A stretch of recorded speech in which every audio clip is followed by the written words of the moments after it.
नमस्कार, मैं हूं आईरेड इंटीग्रेटेड रोड एक्सीडेंट डेटाबेस अर्थात एकीकृत सड़क दुर्घटना डाटाबेस। आईरेड में 4 विभागों द्वारा अलग अलग कार्य किया जाता है, जिसमें सबसे पहली और मुख्य भूमिका पुलिस विभाग की है, दूसरा परिवहन विभाग, तीसरा हाईवे रोड विभाग और अंतिम विभाग चिकित्सा विभाग। इन सभी विभागों के समन्वय और जांच के आधार पर आईरेड की जॉइंट इन्वेस्टिगेशन रिपोर्ट तैयार की जाती है। आइए हम देखते हैं पुलिस विभाग द्वारा आईरेड में दुर्घटना का पंजीकरण कैसे किया जाता है।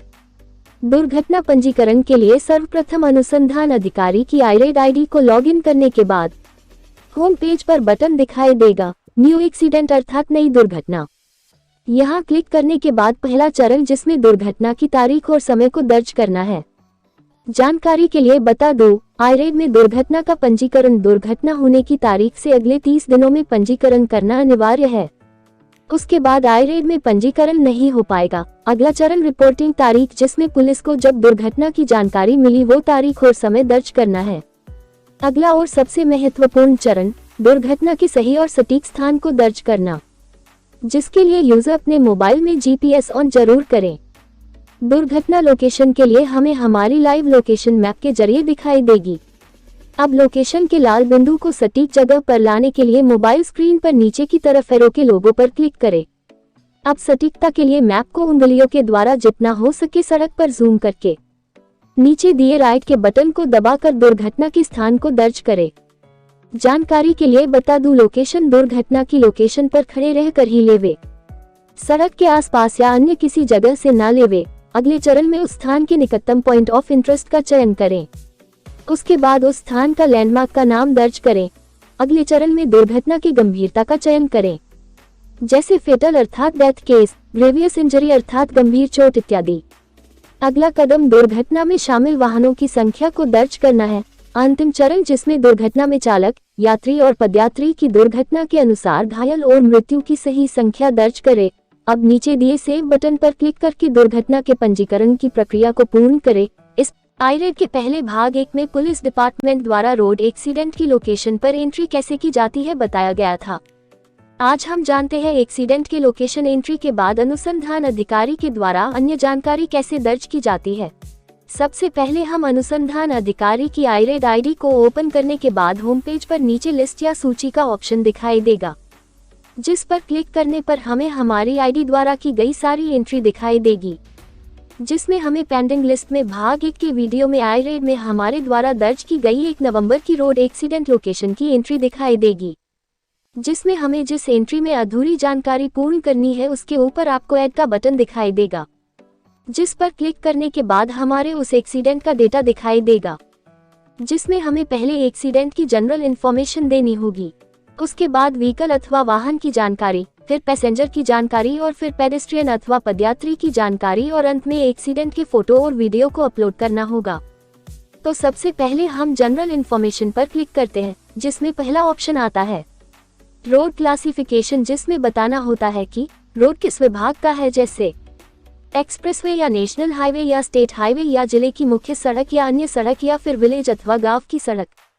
जैसे कि उक्त एक्सीडेंट सिटी में हुआ है तो जिले की मुख्य सड़क अर्थात मेजर डिस्ट्रिक्ट रोड पर क्लिक करते हैं। उसके बाद सड़क का नाम टाइप करना है। उसके बाद लोकल बॉडी, जिसमें बताना है उक्त सड़क कॉर्पोरेशन या म्यूनिसिपैलिटी या पंचायत इनमें से किससे जुड़ा हुआ है। अगला ऑप्शन जिसमें पूछा गया है कोलिजन अर्थात एक्सीडेंट का टाइप, जिसमें बताना है एक्सीडेंट कैसे हुआ, जैसे व्हीकल से व्हीकल या व्हीकल से पदयात्री इत्यादि। अगला ऑप्शन कोलिजन का नेचर, जिसमें बताना है कि वाहन को आगे से टक्कर मारी गई या पीछे से या साइड से अथवा पार्क वाहन को टक्कर मारी गई, ये जानकारी देनी होती है। अगला ऑप्शन इनिशियल ऑब्जर्वेशन अर्थात दुर्घटना स्थल का प्रारंभिक अवलोकन, जिसमें एक्सीडेंट के होने की वजह प्रारंभिक तौर पर बताना होता है, जैसे कि शराब के सेवन, ज्यादा रोड ट्रैफिक, सड़क खराब की वजह या वाहन में खराबी, या ओवर स्पीड और ओवरटेकिंग, या ड्राइवर का ध्यान भटकना, इनमें से जो भी सटीक हो जानकारी भरनी होती है।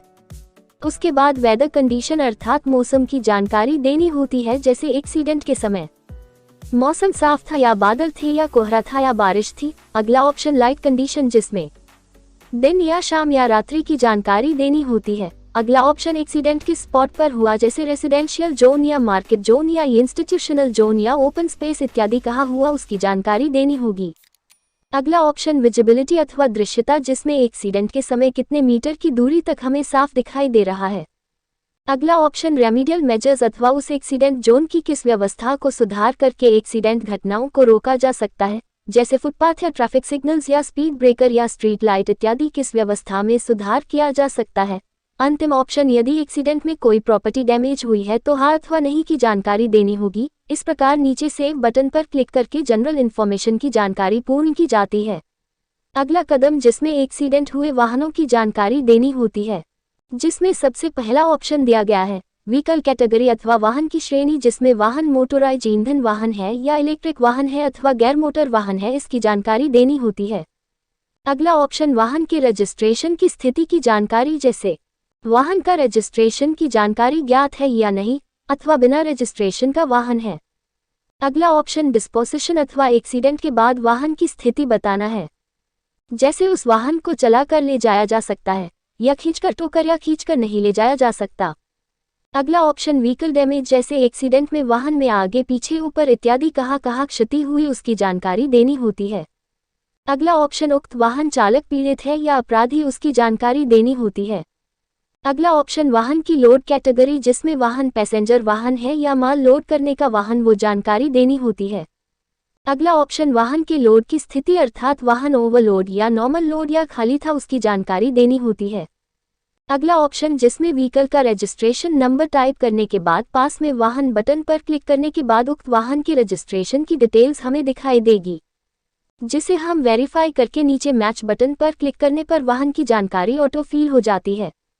अब हमें वाहन के ड्राइवर की जानकारी देनी होती है, जिसके लिए ऊपर की तरफ आपको नेक्स्ट बटन दिखाई देगा, जहां क्लिक करने पर हमें आगे पहला ऑप्शन दिखाई देगा नेशनलिटी, अर्थात उक्त वाहन चालक भारतीय है या विदेशी।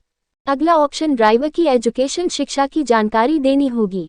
अगला ऑप्शन इंजरी टाइप, अर्थात ड्राइवर के चोट का प्रकार, जिसमें ड्राइवर को कहाँ कहाँ चोट लगी उसकी जानकारी देनी होगी। अगला ऑप्शन जिसमें ड्राइवर का ऑक्यूपेशन अर्थात व्यवसाय की जानकारी देनी होती है। अगला option sell phone while driving, अर्थात वाहन चलाते समय ड्राइवर फोन का इस्तेमाल कर रहे थे या नहीं। अगला ऑप्शन सेवेरिटी, अर्थात एक्सीडेंट में ड्राइवर के साथ क्या घटना हुई, जैसे फेटल अर्थात डेथ या ग्रीवियस अर्थात गंभीर चोट या सिंपल इंजरी की जानकारी देनी होती है।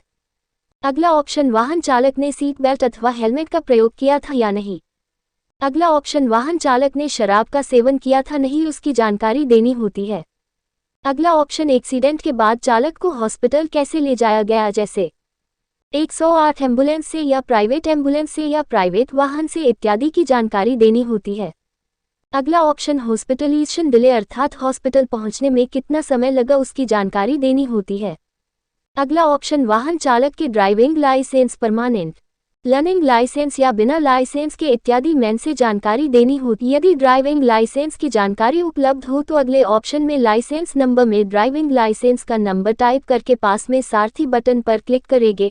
अब हमें उक्त ड्राइवर की पूरी जानकारी, जैसे नाम, जन्म दिनांक और एड्रेस इत्यादि की जानकारी दिखाई देगी। अब नीचे मैच बटन पर क्लिक करने पर ड्राइवर की जानकारी ऑटोफिल हो जाएगी। अगला ऑप्शन अगर ड्राइवर का कोई दूसरा एड्रेस हो तो दर्ज कर सकते हैं। अगर ड्राइविंग लाइसेंस उपलब्ध नहीं हो तो उक्त जानकारी हमें मैनुअली टाइप करके दर्ज करनी होती है। उसके बाद नीचे दिए सेव बटन पर क्लिक करके उक्त वाहन की जानकारी सेव की जाती है। इसी प्रकार हमें एक्सीडेंट में हुए दूसरे वाहन और ड्राइवर की जानकारी भी इसी प्रकार देनी होती है। आगे दोनों वाहन और ड्राइवर की जानकारी सक्सेसफुल सेव होने के बाद अगला ऑप्शन आएगा पैसेंजर डिटेल्स। यहाँ एक्सीडेंट में शामिल वाहन के पैसेंजर की स्थिति की जानकारी देनी होती है, जिसमें पहला ऑप्शन आएगा उक्त पैसेंजर दोनों में से किस वाहन में यात्रा कर रहा था, उस वाहन का नंबर सेलेक्ट करना है। अगला ऑप्शन जिसमें पैसेंजर का नाम, पिता का नाम, जेंडर और वैवाहिक स्थिति और पैसेंजर की एजुकेशन, ऑक्यूपेशन अर्थात नौकरी व्यवसाय की जानकारी देनी होती है। उसके बाद उक्त पैसेंजर के साथ एक्सीडेंट में हुई घटना की जानकारी देनी है, जैसे एक्सीडेंट का प्रकार फेटल अर्थात डेथ केस या ग्रेवियस इंजरी अर्थात गंभीर चोट इत्यादि। अगला ऑप्शन इंजरी टाइप, जिसमें चोट कहाँ कहाँ लगी, जैसे फेस पर, हेड पर इत्यादि उसकी जानकारी देनी होती है। अगला ऑप्शन मोड ऑफ हॉस्पिटलाइजेशन, जिसमें उक्त पैसेंजर को हॉस्पिटल कैसे ले जाया गया। जैसे 108 एम्बुलेंस से प्राइवेट एम्बुलेंस या वाहन इत्यादि की जानकारी देनी होती है। अगला ऑप्शन हॉस्पिटलाइजेशन डिले, जिसमें हॉस्पिटल पहुंचने में लगे समय को दर्ज करना है। अगला ऑप्शन पैसेंजर पोजीशन, जिसमें वाहन में उक्त पैसेंजर कहाँ बैठा हुआ था उसकी जानकारी दर्ज करना है। अगला ऑप्शन उक्त पैसेंजर ने हेलमेट अथवा सीट बेल्ट का उपयोग किया था नहीं, ये जानकारी दर्ज करनी होती है। अगला ऑप्शन पैसेंजर एक्शन, जिसमें एक्सीडेंट के बाद पैसेंजर की स्थिति की जानकारी देना है, जैसे पैसेंजर सड़क पर बैठा हुआ था या लेटा हुआ था इत्यादि। अगला ऑप्शन पैसेंजर की उम्र, मोबाइल नंबर, राष्ट्रीयता और एड्रेस की जानकारी दर्ज कर नीचे दिए सेव बटन पर क्लिक करें। इस प्रकार एक्सीडेंट में अगर दूसरा पैसेंजर हो तो उसकी भी जानकारी इसी प्रकार दर्ज करेंगे। इस प्रकार पैसेंजर की जानकारी पूर्ण की जाती है। अगला कदम उक्त एक्सीडेंट में कोई पेडेस्ट्रियन अर्थात पदयात्री हो तो उसकी जानकारी दर्ज की जाती है, जिसमें पहला ऑप्शन व्हीकल नंबर, जिस वाहन से उक्त पैसेंजर की टक्कर हुई उसका नंबर सेलेक्ट करना है। अगला ऑप्शन पदयात्री का नाम, पिता का नाम और वैवाहिक स्थिति की जानकारी दर्ज करनी होती है। अगला ऑप्शन जिसमें उक्त पदयात्री के साथ एक्सीडेंट में हुई घटना की जानकारी देनी है, और फेटल अर्थात डेथ केस, ग्रेवियस इंजरी अर्थात गंभीर चोट इत्यादि। अगला ऑप्शन मोड ऑफ हॉस्पिटलाइजेशन, जिसमें उक्त पदयात्री को हॉस्पिटल कैसे ले जाया गया, जैसे 108 एम्बुलेंस से प्राइवेट एम्बुलेंस या प्राइवेट वाहन इत्यादि की जानकारी देनी होती है। अगला ऑप्शन हॉस्पिटलाइजेशन डिले, जिसमें हॉस्पिटल पहुंचने में लगे समय को दर्ज करना है। अगला ऑप्शन पदयात्री की एजुकेशन, शिक्षा और ऑक्यूपेशन व्यवसाय की जानकारी दर्ज करना है। अगला ऑप्शन पदयात्री पोजीशन, जैसे एक्सीडेंट के समय पदयात्री सड़क क्रॉस कर रहा था या फुटपाथ पर था या सड़क के दाहिने तरफ था या रोड के बीचों बीच था, उसकी जानकारी दर्ज करना है। अगला ऑप्शन पदयात्री की उम्र, मोबाइल नंबर और इंजरी टाइप, जिसमें चोट कहाँ लगी जैसे फेस पर, हेड पर इत्यादि, उसकी जानकारी देनी होती है। अगला ऑप्शन पदयात्री की राष्ट्रीयता और एड्रेस की जानकारी दर्ज कर नीचे दिए सेव बटन पर क्लिक करें। इस प्रकार पेडेस्ट्रियन अर्थात पदयात्री की जानकारी दर्ज की जाती है। अगला अंतिम कदम इमेजेज और वीडियो, जिसमें एक्सीडेंट घटना में क्षतिग्रस्त वाहन, प्रॉपर्टी, सड़क सरफेस इत्यादि के फोटो और वीडियो को लाइव कैमरा अथवा गैलरी में सेव फोटो वीडियो द्वारा अपलोड किया जाता है। इस प्रकार एक्सीडेंट की संपूर्ण जानकारी दर्ज करने के बाद नीचे बटन दिखाई देगा सबमिट टू एसएचओ, जहां क्लिक करने पर हमारे द्वारा दर्ज की गई जानकारी परसेंटेज में दिखाई जाएगी। अगर हमारे द्वारा पूर्ण जानकारी दर्ज की गई तो सभी के सामने 100% दिखाई देगा। अगर 100% से कम दिखाई देगा तो हमें उस कैटेगरी की अधूरी जानकारी को पूर्ण कर सबमिट टू एसएचओ करना होगा। जैसे कि यहाँ सभी के सामने 100% दिखाई दे रहा है, अर्थात हमारे द्वारा दर्ज की गई जानकारी पूर्ण है, तो नीचे दिए सबमिट बटन पर क्लिक करके उक्त एक्सीडेंट की एंट्री पूर्ण करते हैं। इस प्रकार एक्सीडेंट में पुलिस अनुसंधान अधिकारी द्वारा जानकारी दर्ज की जाती है। अन्य किसी जानकारी के लिए अपने जिले के रोल आउट मैनेजर से संपर्क करें। आशा है मेरे द्वारा दी गई जानकारी से आप संतुष्ट होंगे। धन्यवाद।